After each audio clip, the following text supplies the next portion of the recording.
I recently watched this solar sands video from a few years ago. I wasn't aware of solar sands before watching it, but I really did enjoy this video. The video outlines Minecraft paintings and where they come from, who made them, and how much they match the feel of the game. And although this is a great video, I'm not making my response video to applaud it. No. In fact, it seems I'm incapable of ever just approving of things. I'm making my video here because I had an issue with the later part of the script. Solar Sands outlines how apocalyptic the world of Minecraft feels. He talks about the abandoned structures and hostile mobs, how most mobs don't speak a language, and even when they do, it's not one you can understand. Solar Sands shows an Enderman as he says this, so I'm led to believe that he buys into the Enderman language theory. Now, this doesn't mean all that much in adding evidence to some problematic streak I'm trying to point out. I just find it odd to believe in that, but not in the intelligence of villagers. Because right after this, Solar Sands talks about villagers, and this is where my problems arise. Solar Sands says that villagers are clearly not human and not as intelligent as the player. Creatures like villagers are clearly not human and not as intelligent as the player is. As evidence, he says that villagers live in primitive settlements, and from there extrapolates that there's no way villagers could have created the abandoned structures which spawn throughout the world, while showing a clip of the game's underground mineshafts. After that, Solar Sands says that villagers only participate in monetary interactions with the player. I assume this is also brought up to further the evidence of the villagers' inferiority to the player. Now, it is true that we can't understand villagers, that they live in primitive settlements, and that they engage in strictly monetary exchanges with the player. But none of these points are indicative of an inferior intelligence, nor are they evidence of how villagers are clearly not human, and nothing he points out about the current state of villagers proves that they have had nothing to do with the game's abandoned structures. I just find it interesting, or to be more accurate, damaging, to start labeling things with a set of words indicative of inferiority whenever they display large differences from us. Colonialists did this with indigenous people across the world, and even to other large states. Because of their differences, or their primitive technology, or even their willingness to only engage with us through trade, we saw them as a set of traits inferior to our own. We saw them as something to be used and to be dominated. Villagers are certainly known to be commonly enslaved in the game of Minecraft. And although it's just a game, it's necessary, I think, to have a conversation about how we speak about something as simple as game entities, or what a game might be saying with its entities and how they're meant to be used. I especially find it odd, like I mentioned before, that one could mention the Enderman when talking about language and not see its parallels with the villagers. The Enderman language theory is one which posits that Endermen had a large-scale civilization and a full-fledged language.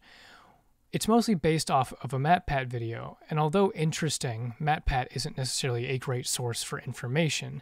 He has, in the past, had pretty bad takes, like O'Hare being the good guy in the Lorax. My only point here is maybe we really shouldn't take everything MatPat says too seriously. But aside from that, if we are to believe his Enderman theory, I don't see how it couldn't also be applied to villagers. Villagers are the right height for the mineshafts. Endermen are not.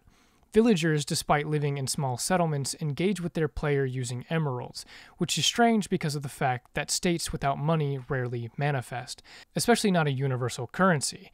And to keep comparing Endermen, they don't make trades at all. And in small, isolated, primitive communities, things are held in common, yet villagers use emeralds, love emeralds even. Maybe one could even extrapolate that they very much so worked the mines, traded on a large scale, and so on, until that apocalyptic feeling, which Solar Sands mentions, manifested. Now, of course, none of these points mean that villagers are equal to us. The ability to make dominating extractive societies is not indicative of superiority, nor does it mean equality. Growth for the sake of growth is indicative only of a cancer cell. A rabbit civilization will never exist. That doesn't mean rabbits are below us. Solar Sands could make the argument that he never said villagers lacking intelligence meant inferiority, to which I might agree. if not for the fact that he listed primitive settlements as evidence of clearly not human or as intelligent as the player is. Even his emphasis on intelligence being indicative of humanity is problematic. I know the villagers were a minor point in his video, but it raises a lot of these issues for me, and in short, my point is essentially this. We must monitor how we speak about things. Something as simple as a few words on a game entity can have consequences, especially when one considers the scale of active players on Minecraft, which he mentions in this very video, of views on that video, and of the ever-inflating digital age. I enslave villagers myself when I play Minecraft. Say what you will about that, but I don't think it's wrong to engage with a game as though it were simply that. Minecraft is just a game, but how we speak about it could change the dialogue of the real world, or more accurately, the way we speak about games and the entities within them is often a symptom of the discourse to which we buy into. Now, aside from a seemingly nuanced approval of AI art and an outright disapproval for the iDubbbz apology video, a take reminiscent of Moist Criticals, and a take somewhat in favor of racial slurs, a scroll through SolarSand's Twitter gave me very little as to how he might feel about primitive and colonized people, but I'd wager that his views aren't super conducive to the indigenous struggle. I'd wager he does little for it. But this is a moot point due to the simple fact that the way he talks about the villagers is damaging. Now maybe SolarSands is indigenous, even made the comments about villagers in some meta-ironic way. What the fuck is that? But even in that instance, the damage is done, especially when one considers the fact he doesn't seem to ever show his face or even share his life, like his ethnicity. In that instance, irony is lost and a message makes its way out. Even if he were open about being indigenous, he could still be doing damage. I mean, there are indigenous fascists, because no group is a monolith. Now apply all of this to the intelligence point. Disabled and neurodivergent people have been seen as inhuman for centuries. Using an assumedly lacking villager intelligence as proof that they are clearly not human is damaging. It's a damaging thing to say. Whether SolarSands is himself neurodivergent or disabled. Hell, if he even claims that he's not intelligent, he could do damage with these statements. I don't think SolarSands needs to make some big apology for this video or anything though. I just want to use SolarSands as a way to make a message. Think about the way you speak about things and how you receive things, especially when one starts discussing humanity and intelligence.